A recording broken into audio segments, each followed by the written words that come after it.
नमस्कार साथियों, स्वागत है आपका हमारे चैनल इंफ्राटेक न्यूज पर। आज की इस वीडियो में हम बात करने वाले हैं भारत के 3 ऐसे मेगा प्रोजेक्ट के बारे में जो सिर्फ विकास नहीं बल्कि पाकिस्तान को सीधा टेंशन दे रहा है, क्योंकि यह प्रोजेक्ट नहीं बल्कि भारत की ताकत का प्रदर्शन है। दरअसल आज के समय में जिस तेजी के साथ भारत आगे बढ़ रहा है, उससे दुनिया के बड़े बड़े देश हैरान हो गए हैं। भारत हर सेक्टर में विकास की ओर तेजी से आगे बढ़ रहा है, फिर चाहे डिफेंस सेक्टर हो, रेलवे सेक्टर हो या फिर इंफ्रास्ट्रक्चर डेवलपमेंट ही क्यों ना हो, इन सभी में भारत दिन पर दिन नए नए प्रोजेक्ट को लॉन्च कर रहा है। तो दोस्तों, सबसे पहले प्रोजेक्ट की बात करें तो वह है इंडस वाटर डायवर्सन प्रोजेक्ट। ये एक ऐसा प्रोजेक्ट है जिससे पाकिस्तान की नींद उड़ गई है। दरअसल पहलगाम आतंकी हमले के बाद भारत अपने पड़ोसी देश पाकिस्तान पर एक एक करके वॉर कर रहा है, जिसमें ऑपरेशन सिंदूर के बाद भारत ने जो पाकिस्तान में पानी जाता था उसे पूरी तरह बंद करने के लिए एक कड़ा कदम उठा लिया है। मोदी सरकार की इस जल रणनीति के तहत अब पानी की हर बूंद भारत की किसानों और लोगों के काम आएगी। जम्मू कश्मीर से निकलने वाली चिनाब, सतलज और रावी नदियों का पानी अब पाकिस्तान नहीं बल्कि भारत में इस्तेमाल होगा। इससे भारत को सिंचाई, बिजली और पीने के पानी में मदद मिलेगी।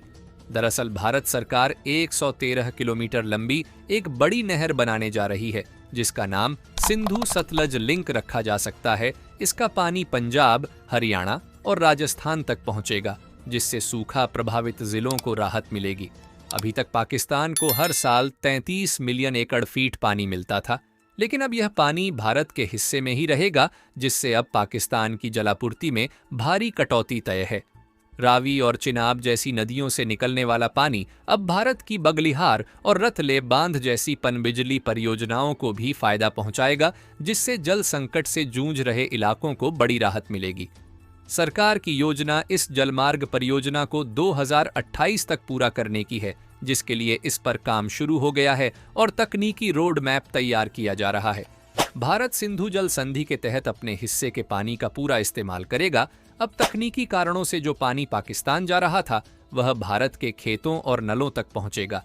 आपको बता दें कि गृह मंत्री अमित शाह ने साफ कहा कि अब यह पानी भारत की राष्ट्रीय सुरक्षा रणनीति का भी हिस्सा है और अब पाकिस्तान एक एक बूंद के लिए तरसेगा और भारत उसके हितों की रक्षा करेगा।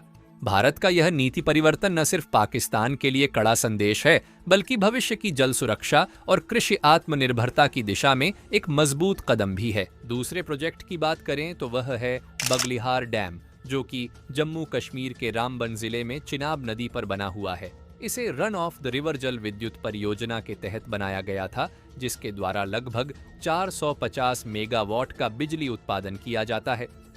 आपको बता दें कि इस डैम से पाकिस्तान को हमेशा आपत्ति रहती है और इस पर आए दिन विवाद करता रहता है। दरअसल 1960 में भारत और पाकिस्तान के बीच सिंधु जल संधि हुई थी, जिसके तहत सिंधु नदी और उनकी सहायक नदियों के पानी को लेकर के सहमति बनी हुई थी। लेकिन बगलिहार डैम इस संधि के तहत विवाद का विषय रहा है, क्योंकि पाकिस्तान को डर था कि भारत इस डैम का उपयोग करके पानी को रोक सकता है और उसके प्रवाह को बदल सकता है, और हाल ही में हुआ भी यही। दरअसल पहलगाम आतंकी हमले के बाद भारत ने पाकिस्तान के साथ सिंधु जल समझौते को स्थगित कर दिया है और पाकिस्तान में जाने वाले चिनाब नदी का पानी भारत ने कुछ दिनों के लिए रोक दिया था और पाकिस्तान की जनता पानी के लिए तड़पने लगी थी, जिससे कुछ दिनों बाद भारी बारिश होने के कारण डैम में काफी ज्यादा पानी भर गया था, जिससे डैम के कुछ हिस्सों को खोलना पड़ा और दोबारा से पानी पाकिस्तान की ओर जाने लगा। फिलहाल पाकिस्तान को यह समझ तो आ ही गया होगा कि भारत से पंगा लेना उसके लिए कितना भारी पड़ सकता है। अगले प्रोजेक्ट की बात करें तो वह है ईरान का चबहार पोर्ट। यह ईरान में बना एक गहरा समुद्री बंदरगाह है, जिसे भारत की मदद से विकसित किया गया है। यह बंदरगाह भारत को सीधा अफगानिस्तान और सेंट्रल एशिया से जोड़ता है। दरअसल पाकिस्तान अभी तक अफगानिस्तान और मध्य एशिया तक ट्रांजिट के नाम पर पैसा वसूलता था, जिससे भारत का काफी ज्यादा नुकसान होता था। इसी कारण भारत ने ईरान में इस बंदरगाह को बनाने का निर्णय लिया और इसके बनने के बाद अफगानिस्तान में जो सामान पहुंचाने में ज्यादा समय लगता था, उसमें कमी आई और भारत को सेंट्रल एशिया तक व्यापार करने में काफी बड़ी मदद हुई। इसके बनने से न सिर्फ भारत का फायदा हुआ, बल्कि पाकिस्तान की जियो स्ट्रेटेजिक मोनोपोली खत्म हो गई।